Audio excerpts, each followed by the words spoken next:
துணிவே சக்தின்னு பார்வை தூண்டி விட்ட தாயே, பணிவும் ஒரு பக்தி தான்னு உங்க பொண்ணுக்கு கத்துக் கொடுக்க மறந்துட்டீங்களேம்மா. சரமாரியா சாடி தள்ளுறாங்க நெட்டிசன்ஸ். இந்திய தொலைக்காட்சி வரலாற்றுல இவ்வளோ கண்டனங்களை வாங்கி குவிச்ச ஒரு சிங்கிள் ஆர்டிஸ்ட் யாராவது இருக்க முடியுமா அப்படின்னு கொஞ்சம் சந்தேகமா தான் இருக்கு. வெளியில வந்தும் பாருவோட ஆவேசம் அடங்கல.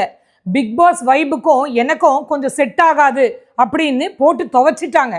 சாண்ட்ரா கிட்டையும் மற்ற கண்டஸ்டன்ட் கிட்டையும் குனிஞ்சி பணிஞ்சு மன்னிப்பு கேட்ட பாருவோடைய டோன் வெளியில வந்த உடனே மறுபடியும் முருங்கை மரம் ஏறிடுச்சு. சாண்ட்ராவை கார்ல இருந்து பிடிச்சி தள்ளினத்துக்கு ஷாக் அடிச்சா மாதிரி சிம்பத்தைசர்களே, பாருவ சபரி கொஞ்சம் கூட பச்சாதாபம் இல்லாம கண்ணில் குத்தினப்ப நீங்கெல்லாம் எங்க போயிருந்தீங்க? இப்ப குறுக்கம் நெடுக்கம் ஓடி கட்டில் அடியிலெல்லாம் போய் பூந்துக்கிறாங்களே சாண்ட்ரா. போயிட்டு வரேன் சாரின்னு சொல்றதுக்காக பாரு எதிர்க்க வந்து நின்னப்ப ஊன்னு கத்திக்கிட்டே பச்சை குழந்தை மாதிரி பயந்துக்கிட்டே அடுத்தவங்க முதுகு பின்னாடி போய் ஒளிஞ்சாங்களே சாண்ட்ரா.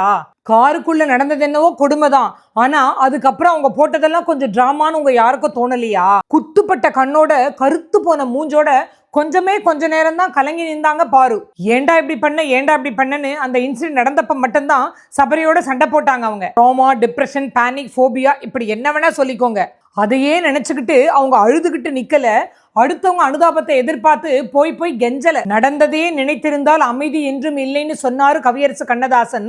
நாமளே தினம் தினம் பார்க்கிறோம் ஒரு பெண்ணு காலையிலிருந்து இரவு வரை எவ்வளவு கொடுமைகளை சந்திக்க வேண்டியதா இருக்குன்னு. பாத்ரூம்ல குளிக்கும் போது ஒருத்தன் செல்போன்ல எடுக்கிறான், பஸ்ல போகும்போது ஒருத்தன் மேல வந்து இடிக்கிறான், ஆபீஸ்ல மேனேஜர் அசிங்கமா முறைக்கிறான், வாட்ஸ்அப்ல எவனோ வந்து ஆபாசமா கதைக்கிறான், டிராபிக்ல கண்டவனும் ஆரன் அடிச்சு மிரட்டுறான், பார்த்து போக கூடாதான்னா பொம்பளைக்கு திமிராடின்னு திட்டி குவிக்கிறான். சம்பாதிச்சு கொண்டு வர்ற பணம் மட்டும் தான் தேவையாம், ஆனா சந்தேக பேயா அடிக்கிறான் புருஷன். இது பொம்பளையே எதிரியான சீசன். பயந்து ஓடி பதுங்கி ஒளியிற சாண்ட்ராக்களும் இந்த சொசைட்டில சர்வை பண்ண முடியாது. அடுத்தவங்க வலியே கொஞ்சம் கூட புரிஞ்சுக்காம அடிச்சு நொறுக்கிற பாருக்களுக்கும் இங்க இடம் இருக்க கூடாது. அதே சமயம் கனிவான சாண்ட்ராக்களும் நமக்கு வேணும், வலி தாங்குற பாருக்களும் நமக்கு கட்டாயம் வேணும். பாலியல் உறவு பற்றி பட்டவர்தனமா தன் தாய்கிட்ட சோசியல் மீடியால டிஸ்கஸ் பண்ணும் போதே பாருவோட வைப் நமக்கு புரியலையா?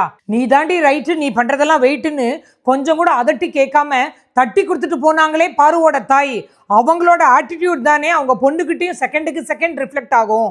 தண்ணித்துறையில தாயை பார்த்துட்டா அப்புறம் வீட்டுக்கு போய் பொண்ணை பார்க்க வேணான்னு சொல்லுவாங்க. தாயை போல பிள்ளை நூலை போல சேலைன்னு நம்ம ஊர் பக்கம் தான் சொல்லுவாங்க. வளர்ப்பு சரியில்லைன்னு பிக் பாஸ் வீட்டுல யாரோ சொன்னப்ப பெரிய அடிதடியா நடந்துச்சு. 1000 சொல்லுங்க, ஆனா அதுதாங்க உண்மை. பிள்ளைகளை வெளி உலகத்துல நடமாட விடுறதே பெரிய சவாலா இருக்கிற இந்த காலத்துல நான் ஒண்ணு சொல்றேங்க, பாரு பாதி சாண்ட்ரா பாதி சேர்ந்து செய்யும் வளர்ப்பு தான் இன்றைய உலகத்துக்கு கட்டாயம் தேவைங்க.